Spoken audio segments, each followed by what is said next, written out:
The African American Legend series highlights the accomplishments of blacks in areas as varied as politics, sports, aviation, business, literature, and theater. We will explore how African Americans have succeeded in areas where they'd been previously excluded because of segregation, racism, and lack of opportunity. I'm your host, Dr. Roscoe C. Brown, Jr., and today we're talking with Woodie King Jr., the founder and director of the New Federal Theater, which has been in business for 30 years, Woodie. 30 years. We looked around and said, my God, we've been around that long, Well, I was talking about it the other week. I said, I've been around 20 years. Then I talked to you, you said 30. 30, Now tell us, what is the New Federal Theater? How did it get started? What was your concept when you started out with this? Okay, we started out back in, the idea first started germinating in around 1968, 69, when all the other black theaters started proliferating around New York, the Negro Ensemble Company in New Lafayette. And so what we wanted to do was really all new plays, and we wanted to have it free to the public. So I went around to the foundations. They couldn't understand why we wanted a free theater, especially on the Lower East Side. And but I had gotten this idea from the old Federal Theater under the Work Progress Administration that they had in the 30s. And it was free, and they put people on the payroll who were sort of like in dire straits, especially artists. And so that's really how it came about. The inspiration came out of the old Federal Theater, Work Progress Administration under Roosevelt. Now, you did it at Henry Street. Yes. Henry Street Settlement. And that's your home yet today. Yeah, that's my home today, even today. And a part of that was because it's a settlement. And I came out of a settlement movement in Detroit, and I was always very close to settlement houses. And it was a social agency, so people already frequented the place, and they were customers and patrons, etc. And plus they had the Henry Street Playhouse, which was built in 1923, one of these very, very old landmark institutions. And it was like absolutely the right place to be at the time. And so what happened 2 or 3 years after I had been there, early 70s, they built a new art center, one of the few urban centers that caters to social ills, social conditions, and it's an art center with music, dance, theater, fine arts, all of those things. And it was built really to house the historic Henry Street Settlement Music School. But a part of that, of course, is that beautiful auditorium that was retained. Now, you've done how many plays in this period of time? God, at the last count, it was around 185. 185 new plays, new writers, you name the artists, they've been through there. We have worked with almost every major American artist that you now see in television and films, from Morgan Freeman, who did 3 or 4 plays there, Denzel Washington, who did 3 or 4 plays there, Samuel Jackson, Lawrence Fishburne, Debbie Allen, Felicia, Rashad. You just name Loretta Devine and Jackie Harry and Reggie Vell Johnson. Al Freeman Jr. still comes and works with us. Now, so how did you get those folks? Was this in the beginning of their career or in the middle of their career? How did you get such outstanding people to work with you? For a long time, most of those people, it was the beginning of their career, and they worked from theater to theater, and they found, I guess, that we were really receptacle to their ideas, their concepts, so they would come back. Usually when you have an artist work in your theater and they never come back, they're not pleased, something went wrong, but these people all came back. They came back, made it a part of it. Then we have seasoned professionals like Ozzie Davis and Ruby Dee.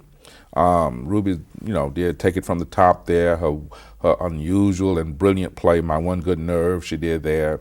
And Ozzie directed Take It From the Top. And periodically they would come in and teach a class. It's just wonderful, And then there's Al Freeman Jr., who is one of the seminal professional artists now working in the American theater. He made a difference. Now, I noticed you said give classes. You also have classes in acting and directing at the New Federal Theater? We have a professional playwriting workshop taught by Ed Bullins. Ed Bullins, if you don't know, is one of the leading Black American playwrights. He's a professor up at Northeastern University in Boston. So he commutes down every Saturday, and he teaches this workshop, and it is stupendous. I mean, it's awesome. And then on Mondays we have a class it's really called Master Classes in Acting, and we have people like Earl Hyman, who would come in and teach a class, Roscoe Lee Brown, your namesake, Ozzie Davis and Ruby Dee, Al Freeman, Ellen Holly, Gloria Foster, Shaunia Perry. We have just a wonderful array of teachers that come in and devote 3 or 4 hours imparting their knowledge to these young people who want to act. Now, notice you mentioned young people.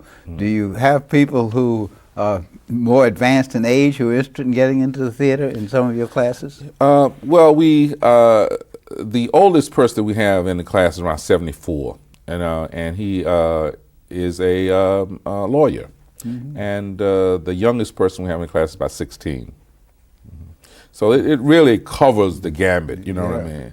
But we don't stress. We really don't deal with age, and definitely no age. Now you really are interested in theater as a mode of not only communication of just the intrapsychic things, but communication of the struggle of Black folks. Yes, yes. Now, what are some of the plays that you can remember most that really hit that theme as hard as it could be hit?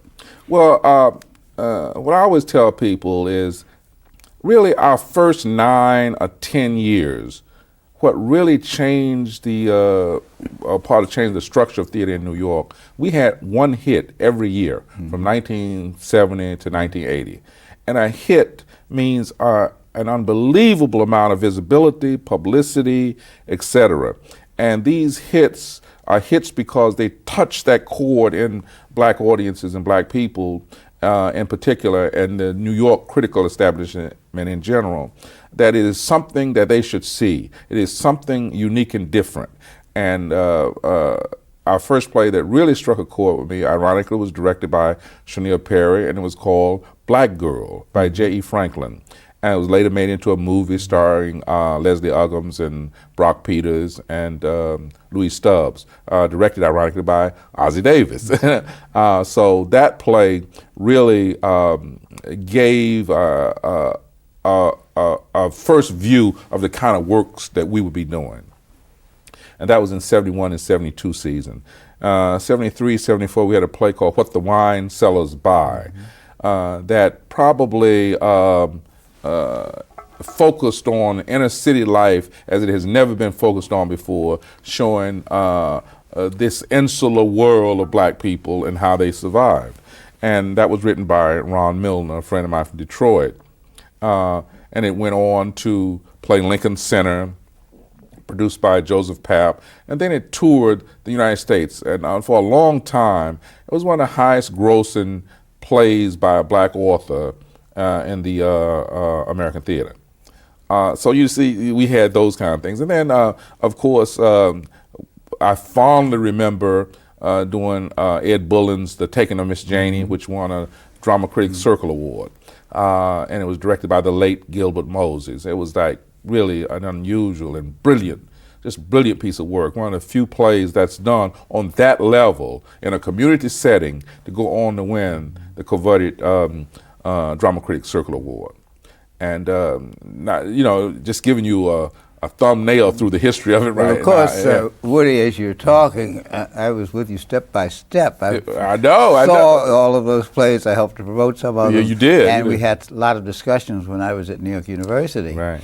And one of the things that I note that the golden age, as it were, of Black theater was in that 70 to 80 period, coming out of the revolution, young people, foundations wanted to support you, et cetera. And then we went into sort of a nadir where things sort of dropped off a little. And now we're back coming through the 90s into the 21st century to a lot of energy. Black theater probably provides most of the energy for the creative arts in this country right today. So let's look at what's happened. The Negro Ensemble Company, which I was affiliated with, the New Lafayette Theater, Roger Furman's Theater, Crossroads, they're all out of business. What do you think led to that? Well, I think there were political changes in the country. Reagan, Nixon, Ford. Those political changes affected black art and black arts institutions. It affected it because the foundations, federal, city, state funding, was cut tremendously. It was cut so tremendously, and we felt that trickle down effect. And once the country said we are not going to support it, then media said, well, we'll go to something else. And then there was that period when large white institutions would get the money to program black art. And they might do one play every 3 or 4 years. And the foundations and federal, city, and state funding felt comfortable in that they were building a new integrated audience for that theater. But however, black people did not go to those theaters en masse like they had anticipated. And so towards the early 90s, mid-90s, the black institutions again began to feel some sort of help from these federal, city, state funding. However, the damage had been done. The Negro Ensemble had felt the unbelievable effect of racism in the foundations and the giving community. Now, at the Millennium, Crossroads Theater has felt that blow. And this blow comes directly after the unbelievable political turmoils in America. And that's really, the way I see it now. The way we tried to do it, we kept this overview that if the foundations did not give us any money whatsoever, how could we exist? How could we continue to exist? And that is the philosophy that I tried to base New Federal Theater on. So if we could not get any funding at all, could we do a season next year? Yes, we could. I remember getting some of those calls. How can we make this go? Right. But this gets into the question about theater in America in general. There's so many community theaters now, literally hundreds of community theaters all over the country. Yet at the same time, Broadway is the epitome, and when you look at what's on Broadway, you see musicals, and occasional drama. And if you look at Broadway today, there's practically no play that really focuses on the African-American experience. We have African-American actors and actresses, Brian Stokes Mitchell and Heather Headley and a number of other people who've won prizes. But in terms of the message about the condition of black folks in America, other than groups like New Federal and what Crossroads was trying to do, and some of the folks out west, we really don't get that message across. Now, why is that, other than just the undercurrent of racism, but why is it that the theater, the artistic community that produces so many wonderful African-American artists and playwrights and singers can't get itself together to tell the story of black America? Well, we are having an interesting time because we're celebrating our 30th anniversary. And we've gone to a lot of black leaders, we've gone to a lot of foundations, et cetera. And they've been very supportive, so I think that's changing. Also, we have the leading black playwright in America in August Wilson now. And soon his new play will come to Broadway. But it's because, and I hate this, we know this, the cost of doing business on Broadway is astronomical. And it's all about commercialism. If you're on Broadway, you got to take in the door $200,000 a week. If you do not take $200,000 a week, you can't even pay the people who are working for you. Now anything above that, you pay your investors back, and you know how difficult that is. That's in a 1,000-seat theater or a 1,500-seat theater, you got to have, 400 or 500 paying customers every night. And so that's very, very difficult when you target a black audience. And that black audience really don't buy in advance. They'll buy that day, so you can't plan. That black audience really can't compensate totally for that play being a hit or not being a hit. You need the others. You need white people, you know. Well, that's interesting because I know that some of the community groups, such as over in Bed-Stuy, try to focus their theaters in the community and get people to come in the community. Right. Now, I don't know how it works with the union because some particular theaters are exempt from having to use union people, but on the other hand, when you get into broader production, you have to deal with the various unions that are necessary, which then means you've got to have the income to keep it going. Absolutely. So you've been very creative. You're one of the most creative people in this business. How are you able to do that? Well, first of all, in Henry Street, I'm in a settlement, right? I have a special contract with the Actors Equity Association, and I have a unbelievable kind of relationship with the black colleges, Howard, Dillard, North Carolina A&T. So if wonderful and talented technicians come out of that, their professors, deans send them to New York, and when they come to New York, they come to me. Because I go there and I tell them we're open to that. So I get some of the best stage managers from Howard University, some of the best technicians from Dillard and at North Carolina A&T. But a play at our theater, no matter how we cut it, no matter what we do, now will cost around $100,000. It's going to cost that. Now, we go to foundations and federal, city, state funding. We want them to give us grants of a total of about 66% of that. And the other, we want to take it in at the box office. Okay, now traditionally, black theaters, no matter what they do, cannot take in more than 33% of that. So there is a gap there between that 33 and the 66, you know, that's really difficult to overcome. And that gap is how a lot of us go into deficits and cannot overcome it, you know. So we cannot, and plus our ticket prices are usually around, you know, $15, $20, $25, when traditional theater ticket prices are $35, $45, and $55. And more than that. Yes. Now, I notice you work with groups, fraternities, sororities, community groups, and try to bring those groups into the theater. Right, right. That helps to bridge some of that gap in terms of the communication and also the participation of blacks in theater. Then we get into the question of the content. For a while, some people felt that black theater was too angry. Then they felt that black theater was too praiseworthy of the accomplishments of blacks. You can't win one or the other. Right. Where do we stand now in terms of the themes of black theater? Well, if you look at, and I always use him as an example, you know, I know you don't have to, but August Wilson's themes vary. He sort of like decided to deal with each decade of the last century and showing blacks and their accomplishments, their failures, their whims, but in a dramatic kind of way.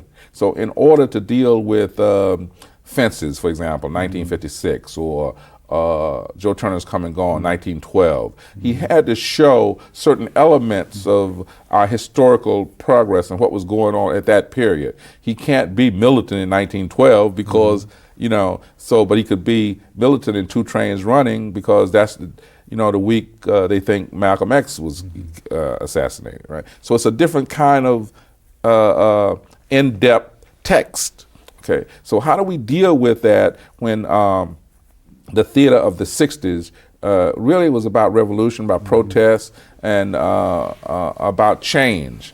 You know, it's sort of like apartheid and post-apartheid. I mean, during apartheid, South African artists would come into America and their plays was vivid, alive, punctuated because they had something to overcome. Then once apartheid fell, their plays fell. They dealt with love stories, humor, and different things. I think that's what we are doing in the black theater. When the 60s, in a sense, was over, and the black theater is always 10 or 12 years behind the times. A theater always lags. We were still doing, a lot of theaters were still exploring revolution. Then when the revolution was over, that period was over, the 80s, really sought a kind of historical rejuvenation. Our heroes, whether they were Du Bois, Lorraine Hansberry, Zora Neale Hurston, our heroes and sheroes became the focus of our dramas. And in order to deal with Richard Wright, you got to tell about his foibles, his dramatic life that he led, you know. And I think that's what we got into. Because you remember now, a lot of young people in these colleges, they did not know the contribution of Ralph Ellison or Baldwin or any of those, or Zora Neale Hurston or Lorraine Hansberry. They did not know. So what we had to do was find some dramatic way of doing that. And like any art form, it takes time to develop these things. There's no incubator where we can go in and develop. We have to do and present it. We have to do it and present it. We don't have the luxury of hiring a writer, working with that writer 2 or 3 years. That doesn't exist in the black art. I notice you use the term "we," which I guess means the collective black theater community. Mm-hmm. And I know that many of you teach. You teach, mm-hmm. Lloyd Richards teaches, August Wilson teaches, mm-hmm. Jonelle Perry teaches. Is that not one avenue of getting the message of black theater across? Because if you're in these colleges with these young people, you open their eyes to things that they had never thought about. Right. And because there is such a trove of great literature, great plays, great stories, by teaching, and the interpretation you just gave about, for example, August Wilson with his little community in the Hill District of Pittsburgh, covering those generations, Joe Turner and fences and trains and jitney and so on. There's something about that. Now, you teach 2 or 3 times a week. Yes, Amherst College. Yeah. And what kind of reaction do you get? Well, you know, at Amherst, you gotta understand, it might be a directing class. It might be one black person in that class, mm-hmm. because tuition is unbelievably high. In theater history and drama, we may have 5 black kids, you know, and 15 or 20 white kids. You know what I mean? So it's really different. You know, it's like so if you're teaching theater history, I think the difference, of course, is with me teaching theater history, we are intricately involved in this history of theater. So I might teach a Wallace Shrink or Lorraine Hansberry or Pearl Clegg or Ed Bullins, you know what I mean? While traditionally, those white kids would never know about mm-hmm. these writers, or the black kids would not know about these writers. Because traditionally, if you go to most universities and you have a white professor, he's going to teach Tennessee Williams and Arthur Miller, Eugene O'Neill, and Shaw. Mm-hmm. He's not going to deal too much with maybe any other writer other than August Wilson, and may do one of his plays. Mm-hmm. So that's where the differences are. Mm-hmm. And of course, the black kids and the white kids in these classes are given these assignments. So I may say, go and see this play by Bullins, go and see this play by August Wilson, or see this play by Sam Shepard or Edward Albee, you know. So they don't know where the test is going to come. So, so at least when they leave that class, they know something about all these people. Now, these 30 years you're celebrating, you have a tribute on March 25th, you're celebrating your 30 years. Yes, yes. And the cast of characters of the people who are coming to participate really reads like the Hall of Fame of black theater. I mean, it was so awesome, you know, when we put out the call, first, of course, to the master, Sidney Poitier, mm-hmm. and he said, oh, well, let me think, yes, I'll be there, mm-hmm. and then Cecily Tyson, mm-hmm. Ozzie Davis, Ruby Dee. I mean, it was just, God, Avery Brooks, Debbie Allen, Felicia Rashad. It's just Truzada Beverly, who won a Tony Award for Color Girls, going to do a piece from Color Girls. Shirley Verrett, the opera star who did a couple of plays with us, is going to come and do something. Vivian Reed from Bubbling Brown Sugar. Lex Munson, who is one of my idols, of course, is going to come and do something. Charles Dutton, Danny Glover. My God, this is the Hall of Fame. It is so wonderful. It is, and we're trying to do this gala benefit to start an endowment so that we won't go out of business like all of our predecessors. We want to learn something from them. Is there a phone number people can find out about the New Federal Theater? Oh, yes. They can call now, 212-838-2660. Okay, do that again. 212-838-2660. That's information about the New Federal Theater and the benefit. And all of that. And the things that you're going to do. Yeah. Finally, how does it feel to be someone who's been able to provide the leadership and the inspiration for moving this theater along? Because everybody in the world knows Woodie King, and when you mention your name, people say, well, that brother really stayed with it. How does it feel to have done that? Okay, well, it really feels, it's not I don't feel happy or good. I just feel that I was able to do what we set out to do. There were predecessors. There were people that I took a piece of and put it into the theater. Piece of Roscoe Brown up at Bronx Community, and airmen, who were there fighting for us, and piece of Ozzy, piece of Ruby, piece of Sidney, piece of all these people, especially James Baldwin and Ralph Ellison, Albert Murray, Amiri Baraka, piece of these people, and we built that into the fabric of the theater. So, you could almost talk about anything, and you could say, well, Roscoe told us that 25 years ago. Okay, today on African American Legends, we've been talking with Woodie King Jr., New Federal Theater, 30th anniversary. Thanks for being with us and giving us a real great history lesson of black theater. Thanks, man. I'm glad to be here. Thank you.